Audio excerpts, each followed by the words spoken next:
বিহাৰ বিধানসভাৰ নিৰ্বাচনৰ ভোট গণনা অব্যাহত 125খন আসনত নীতিশ কুমাৰ নেতৃত্বাধীন এনডিএৰ অগ্ৰগতিৰ বিপৰীতে আৰজেডি মহাজোঁটৰ 110খন আসনত অগ্ৰগতি গোলকীয় বাস্তৱতা প্ৰতিফলিত কৰিব পৰাকৈ সাংঘাই সহযোগিতা সংস্থাৰ পৰা প্ৰধানমন্ত্ৰী নৰেন্দ্ৰ মোদীৰ সংস্কাৰৰ দিশত সহযোগিতা কামনা আৰু ভক্ত আৰু দৰ্শনাৰ্থীৰ সুবিধাৰ্থে কামাখ্যা মন্দিৰ চৌহদত বহুফলকীয়া কাৰ পাৰ্কিং উদ্বোধন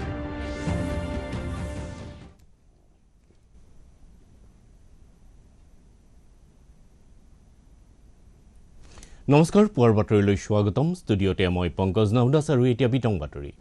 বিহাৰ বিধানসভাৰ 243খন আসনৰ বাবে অনুষ্ঠিত নিৰ্বাচনৰ ভোট গণনা আজিও অব্যাহত আছে ভোট গণনাৰ শেহতীয়া তথ্যমতে এতিয়ালৈকে নীতিশ কুমাৰ নেতৃত্বাধীন এনডিএ 125খন আসনত অগ্ৰগতি লাভ কৰিছে আৰজেডি নেতৃত্বাধীন মহাজোঁটে 110খন আসনত আগবাঢ়ি আছে এনডিএ মিত্ৰজোঁটৰ বিজেপিয়ে এতিয়ালৈকে 74খন আৰু জেডিইউয়ে 43খন আসনত জয়লাভ কৰিছে মহাজোঁটৰ আৰজেডিয়ে 75 আসনত জয়লাভ কৰিছে আনহাতে কংগ্ৰেছে এতিয়ালৈকে 19খন আসন লাভ কৰিছে উল্লেখযোগ্য যে 243খন আসনযুক্ত বিহাৰ বিধানসভাত কোনো এটা দলৰ সংখ্যাগৰিষ্ঠতা লাভৰ বাবে 122খন আসনৰ প্ৰয়োজন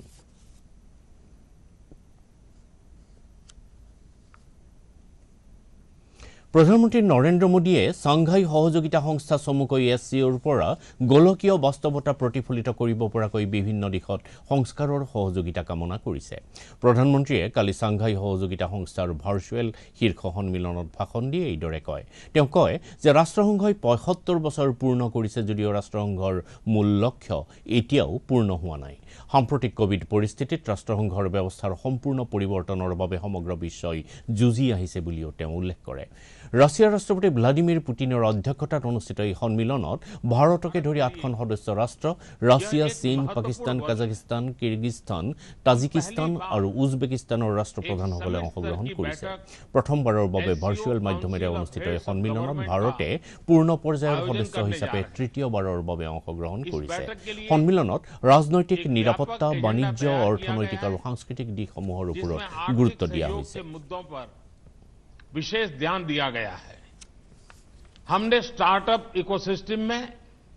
अपने समृद्ध अनुभव को साझा करने के लिए इनोवेशन एंड स्टार्टअप पर स्पेशल वर्किंग ग्रुप की स्थापना का प्रस्ताव रखा है हमने ट्रेडिशनल मेडिसिन पर वर्किंग ग्रुप का भी प्रस्ताव रखा है ताकि एससीओ देशों में पारंपरिक और प्राचीन चिकित्सा के ज्ञान और समकालीन चिकित्सा में हो रही प्रगति एक दूसरे के पूरक बन सके एक्सेलेंसीज भारत का दृढ़ विश्वास है कि इकोनॉमिक मल्टीलेटरिज्म और नेशनल कैपेसिटी बिल्डिंग के कॉम्बिनेशन से एससीओ देश महामारी से हुए आर्थिक नुकसान के संकट से उभर सकते हैं মুখ্যমন্ত্ৰী সৰ্বানন্দ সোণোৱালে কালি অসম চৰকাৰৰ পশুপালন আৰু পশু চিকিৎসা বিভাগৰ উদ্যোগত খানাপাৰাৰ বিষয়া প্ৰশিক্ষণ প্ৰতিষ্ঠানত অনুষ্ঠিত ৰাষ্ট্ৰীয় পশুৰোগ নিয়ন্ত্ৰণ আঁচনিৰ প্ৰথম পৰ্যায়ৰ শুভাৰম্ভ কৰে আধুনিক পদ্ধতিৰে কৃষি উৎপাদন বৃদ্ধি কৰি ৰাজ্যখনক অৰ্থনৈতিকভাৱে শক্তিশালী কৰি তোলাত গুৰুত্ব আৰোপ কৰি মুখ্যমন্ত্ৰীয়ে পশু চিকিৎসা বিজ্ঞানীসকলক যুৱ প্ৰজন্মক কৃষি কৰ্মৰ বাবে আগ্ৰহান্বিত কৰি তুলিবৰ বাবে আহ্বান জনায় সাম্প্ৰতিক প্ৰতিযোগিতাৰ যুগত আমাৰ ৰাজ্যখনে বহন কৰা বিপুল সম্পদৰাজিৰ উপযুক্ত ব্যৱহাৰৰ জৰিয়তে অসমক কৃষি ক্ষেত্ৰত উৎকৃষ্ট ৰাজ্য হিচাপে গঢ়ি তুলিব পৰাৰ বিষয়ে মুখ্যমন্ত্ৰীয়ে তেওঁৰ ভাষণত উল্লেখ কৰে অনুষ্ঠানত কৃষিমন্ত্ৰী অতুল বৰাই কয় যে উৎসৰ্গিত মনোভাৱেৰে কাম কৰি পশুপালন আৰু পশু চিকিৎসা বিভাগটো শক্তিশালী কৰি তোলাত ৰাজ্য চৰকাৰে বিশেষ গুৰুত্ব আৰোপ কৰিছে অনুষ্ঠানত জলসম্পদ মন্ত্ৰী কেশৱ মহন্ত আৰু পশুধন আৰু হাঁহ কুকুৰা পালন নিগমৰ অধ্যক্ষ মনোজ শইকীয়া উপস্থিত আছে সন্মান দিব লাগিব আৰু আমি খেতিয়কক বহু বছৰ ধৰি সন্মান দিয়া নাই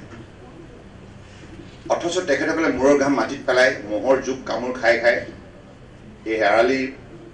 পাতে কাটি গোটেই শৰীৰৰ গোটেই ওপৰৰ ছাল একদম বাকলি উৰুৱাই দিয়ে এইবিলাক কথাটো আমি উপলব্ধি নকৰোঁ খেতিয়কে এককাল পানীত গৈ পেলাই কেতিয়াবা দ মাটি যেতিয়া ধান ৰুৱে আৰু শিলাবৃষ্টি হয় ধান পৰি যায় আৰু তেতিয়া আমাৰ দাৱনী সকলে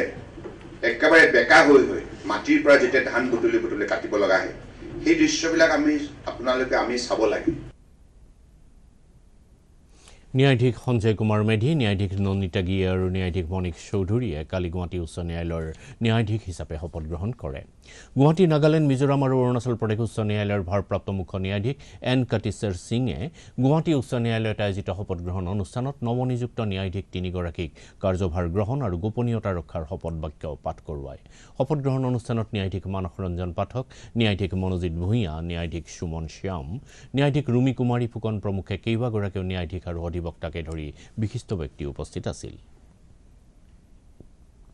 কামাখ্যা মন্দিৰৰ ভক্ত আৰু দৰ্শনাৰ্থীৰ সুবিধাৰ্থে কালি কেন্দ্ৰীয় চৰকাৰৰ পৰ্যটন মন্ত্ৰালয়ৰ অনুমোদিত আৰু অসম পৰ্যটন উন্নয়ন নিগমৰ দ্বাৰা নিৰ্মিত বহুখলপীয়া কাৰ পাৰ্কিং ব্যৱস্থাটো উদ্বোধন কৰা হয় বিত্ত গড়কাপ্তানী আৰু শিক্ষামন্ত্ৰী ডক্টৰ হিমন্ত বিশ্ব শৰ্মাই প্ৰসাদ আঁচনিৰ অধীনত এই বহুখলপীয়া কাৰ পাৰ্কিংটো আনুষ্ঠানিকভাৱে ৰাইজৰ বাবে মুকলি কৰে অনুষ্ঠানত ভাষণ দি গড়কাপ্তানী মন্ত্ৰীগৰাকীয়ে কয় যে ৰাজ্য চৰকাৰে অসমৰ বিভিন্ন ঠাইৰ আধ্যাত্মিক পৰ্যটন কেন্দ্ৰসমূহৰ উন্নয়নৰ কাৰণে কাম হাতত লৈছে কামাখ্যাৰ অম্বুবাচী মেলাস্থলীখন ইতিমধ্যে আটকধুনীয়াকৈ সজাই পৰাই তোলা হৈছে বুলি উল্লেখ কৰি তেওঁ কয় যে পঞ্চদশ পৰিকল্পনা আয়োগক কামাখ্যা মন্দিৰৰ পুঁজি যোগান ধৰাৰ বাবেও চৰকাৰে যোগাযোগ কৰি আছে এই পাৰ্কিং মহলটোত ক্লক ৰুম জ্যেষ্ঠ নাগৰিকৰ বাবে জিৰণি গৃহ বেবী কেয়াৰ ৰুম আধুনিক শৌচাগাৰ স্নানাগাৰ খোৱা পানী আদিকে ধৰি অন্যান্য অত্যাৱশ্যকীয় সা সুবিধাসমূহ আছে অনুষ্ঠানত গুৱাহাটী সমষ্টিৰ সাংসদ কুইন ওজাল উপস্থিত আছিল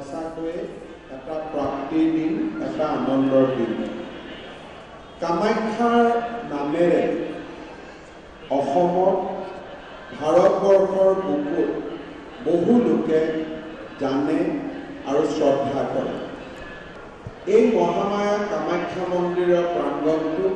সজাই পৰাই তোলাৰ অহৰ্নিশে প্ৰচেষ্টা আমি ব্ৰতী হৈ আছিলোঁ আজিৰ দিনটো অসম চৰকাৰৰ পৰ্যটন উন্নয়ন নিগমৰ প্ৰচেষ্টা কামাখ্যা মন্দিৰৰ যাত্ৰীসকলৰ বাবে তিনিমহলীয়া এই পাৰ্কিং লট বা পাৰ্কিঙৰ আস্থান আজি আমি সম্পূৰ্ণ কৰি তুলিবলৈ সক্ষম হৈছোঁ ই আমাৰ বাবে এক বহু ডাঙৰ সাফল্য আৰু এই সাফল্যৰ মুহূৰ্তত মই পৰ্যটন বিভাগৰ মন্ত্ৰী চন্দন ব্ৰহ্ম ডাঙৰীয়া অধ্যক্ষ জয়ন্তমল্ল বৰুৱা ডাঙৰীয়া আমাৰ উপাধ্যক্ষ নৱদীপ কলিতা ডাঙৰীয়াকে আদি কৰি সমগ্ৰ বিষয়া কৰ্মচাৰী ধন্যবাদ আৰু কৃতজ্ঞতা জ্ঞাপন কৰিছোঁ মোগলৰ বিৰুদ্ধে যুঁজ দি অসম মাতৃক ৰক্ষাৰ বাবে 10,000 বীৰ যোদ্ধাই প্ৰাণাহুতি দিয়া ৰণৰ পবিত্ৰ স্মৃতিত কালি এটা স্মৃতি সৌধ কামৰূপ জিলাৰ উপায়ুক্তৰ কাৰ্যালয়ৰ সমীপত উন্মোচন কৰা হয় বিত্ত শিক্ষামন্ত্ৰী ডক্টৰ হিমন্ত বিশ্ব শৰ্মাই আনুষ্ঠানিকভাৱে এই সৌধ উন্মোচন কৰে 50 ফুট উচ্চতাৰ স্মৃতি সৌধটো উন্মোচন কৰি মন্ত্ৰীগৰাকীয়ে শৰাইঘাট আলাবৈৰণৰ বীৰ জোৱানসকলৰ স্মৃতিচাৰণ কৰে অনুষ্ঠানত কামৰূপ জিলা আৰক্ষী অধীক্ষক তথা শৰাইঘাট আলাবৈৰণৰ স্মৃতি ৰক্ষা সমিতিৰ সভাপতি পাৰ্থ হাৰুতি মহন্ত আৰু কামৰূপ জিলাৰ উপায়ুক্ত কৈলাশ কাৰ্তিক উপস্থিত থাকে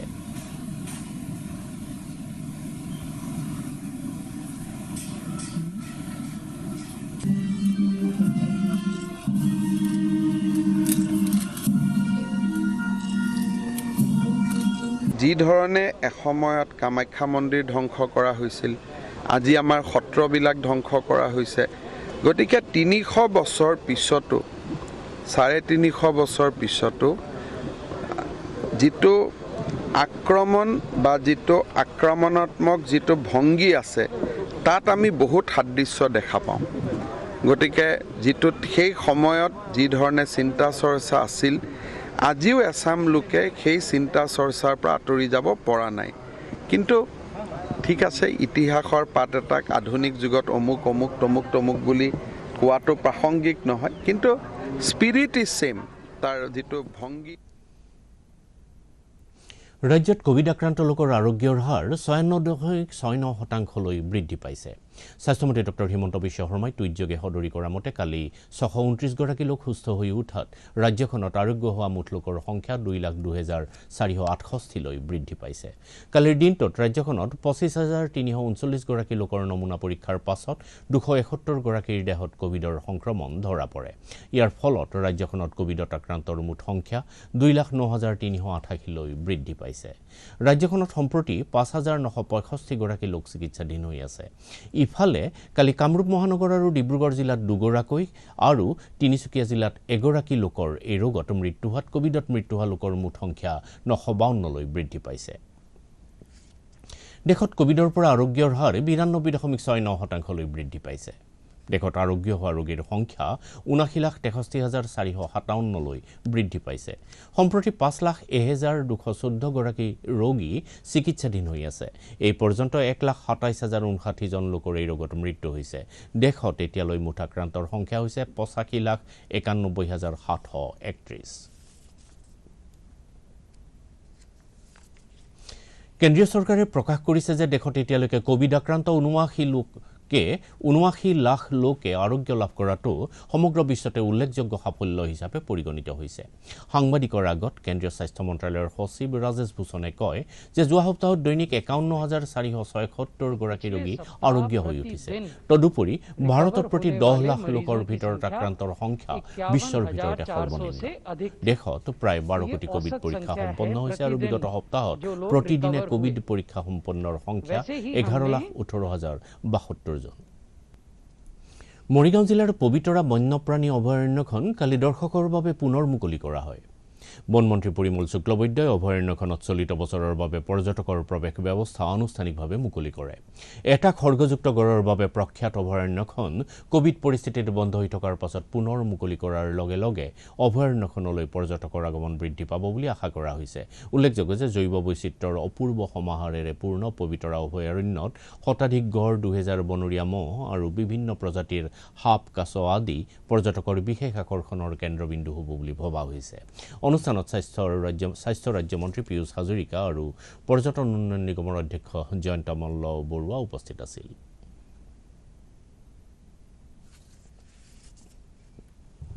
যিসকল পৰ্যটক বন্ধু তেওঁলোকক আমি আন্তৰিকতাৰে আপোনালোকৰ জৰিয়তে আহ্বান জনাইছোঁ যে আপোনালোক আহক। পবিতৰা সঁচাকৈ এটা খুব ধুনীয়া আমাৰ অভয়াৰণ্য হয়। ইয়াতে আহিলে আমাৰ অসমৰ যিমান প্ৰাণী, আমাৰ অসমৰ যিমান সৌন্দৰ্য আপোনালোকে দেখিবলৈ পাব। আমি ধুবুৰী চিকিৎসা মহাবিদ্যালয়ৰ নিৰ্মাণ কাৰ্য শীঘ্ৰে পূৰণ হোৱাৰ পথত। দীৰ্ঘ অপেক্ষাৰ অন্ত পেলাই অহা বছৰৰ ডিচেম্বৰ মাহৰ ভিতৰতে এই চিকিৎসা মহাবিদ্যালয়খনৰ নিৰ্মাণ কাৰ্য সম্পূৰ্ণ হৈ উঠিব। কোভিড মহামাৰীৰ বাবে ধুবুৰীৰ এই চিকিৎসালয় মহাবিদ্যালয়খন নিৰ্মাণৰ কাম প্ৰায় 3 মাহমান স্থগিত ৰাখিবলগীয়া হৈছিল যদিও বৰ্তমানে 72% নিৰ্মাণৰ কাম সম্পূৰ্ণ হোৱা বুলি জানিব পৰা হৈছে। চিকিৎসা মহাবিদ্যালয়খনৰ বাবে নিৰ্মাণ হ'বলগীয়া মুঠ 24টা গৃহৰ 22টাৰ নিৰ্মাণ কাৰ্য চলি থকাৰ বিপৰীতে কাফেটেৰিয়া আৰু কেণ্টিন বিল্ডিঙৰ নিৰ্মাণ কাৰ্য শীঘ্ৰে আৰম্ভ কৰা হ'ব। এই চিকিৎসা মহাবিদ্যালয়খনে ধুবুৰীসহ পশ্চিম অসম আৰু চুবুৰীয়া ৰাজ্য মেঘালয়ৰ পশ্চিম গাৰো পাহাৰ জিলাৰ ৰাইজৰ দীৰ্ঘদিনীয়া আশা পূৰণ কৰিব। ধুবুৰীৰ এই চিকিৎসা মহাবিদ্যালয়খনৰ সমান্তৰালকৈ এই স্থানত নতুনকৈ মাটি অধিগ্ৰহণ কৰি কৰ্কট ৰোগৰ অত্যাধুনিক প্ৰতিষ্ঠান গঢ়ি তোলাৰ বাবে এটা প্ৰকল্পত ৰাজ্য চৰকাৰে ইতিমধ্যে অনুমোদন জনাইছে। প্ৰথমবাৰৰ বাবে গোৱালপাৰা সৈনিক স্কুলে ছাত্ৰীৰ নামভৰ্তিৰ সিদ্ধান্ত গ্ৰহণ কৰিছে।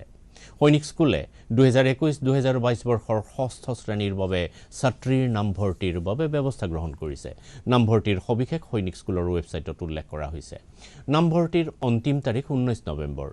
সৈনিক স্কুলে প্ৰদান কৰা এই সুবিধাৰ ফলত ৰাজ্যৰ মেধাৱী ছাত্ৰীসকলে ভাৰতৰ প্ৰতিৰক্ষা সেৱাত যোগদান কৰি দেশৰ প্ৰতি সেৱা আগবঢ়াবলৈ সক্ষম হ'ব। ছাত্ৰীসকলৰ সুস্বাস্থ্যৰ বৃদ্ধিৰ বাবে প্ৰয়োজনীয় আন্তঃগাঁথনি, শিক্ষা আৰু পৰ্যাপ্ত প্ৰশিক্ষণৰ ব্যৱস্থা গ্ৰহণ কৰিব গোৱালপাৰা সৈনিক স্কুলে। ধেমাজি সদৰ উন্নয়ন খণ্ডৰ সমীপত কালি অসম চৰকাৰৰ আঁচনিৰ অধীনত 50 লাখ টকাৰ অনুমোদিত ধনেৰে টাই সাংস্কৃতিক গৱেষণা কেন্দ্ৰ নিৰ্মাণৰ কামৰ শুভাৰম্ভ কৰা হয়। এই উপলক্ষে আয়োজিত অনুষ্ঠানত নিৰ্মাণৰ কাম শুভাৰম্ভ কৰে ধেমাজিৰ বিধায়ক ডক্টৰ ৰণোজ পেগুৱে। অনুষ্ঠানত আটাছুৰ সভাপতি নিতুল বুঢ়াগোহাঁই আৰু যুটীয়া সম্পাদক মনোজ গগৈ প্ৰমুখ্যে বিশিষ্ট ব্যক্তিসকল উপস্থিত আছিল।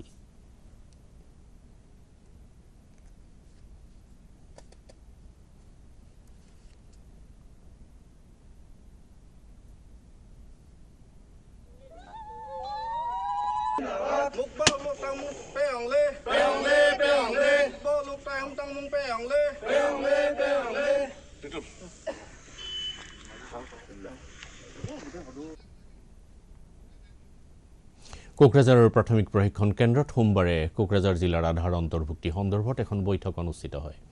বৈঠকত জিলাৰ উপায়ুক্ত ভাস্কৰ ফুকন, অতিৰিক্ত উপায়ুক্ত ভাস্কৰ দাসেও ভাষণ দিয়ে।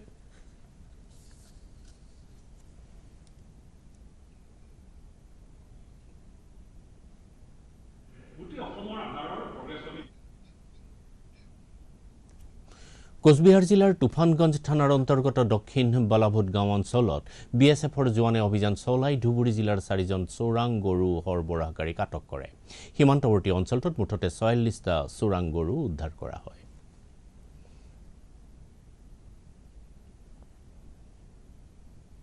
শেষত প্ৰধান বাতৰিসমূহ আকৌ এবাৰ। বিহাৰ বিধানসভাৰ নিৰ্বাচনৰ ভোট গণনা অব্যাহত। 125খন আসনত নীতিশ কুমাৰ নেতৃত্বাধীন NDAৰ অগ্ৰগতিৰ বিপৰীতে RJD মহাজোঁটৰ 110খন আসনত অগ্ৰগতি। গোলকীয় বাস্তৱতা প্ৰতিফলিত কৰিব পৰাকৈ ছাংঘাই সহযোগিতা সংস্থাৰ পৰা প্ৰধানমন্ত্ৰী নৰেন্দ্ৰ মোদীৰ সংস্কাৰৰ দিশত সহযোগিতা কামনা। আৰু ভক্ত আৰু দৰ্শনাৰ্থীৰ সুবিধাৰ্থে কামাখ্যা মন্দিৰ চৌহদত বহুখলপীয়া কাৰ পাৰ্কিং উদ্বোধন।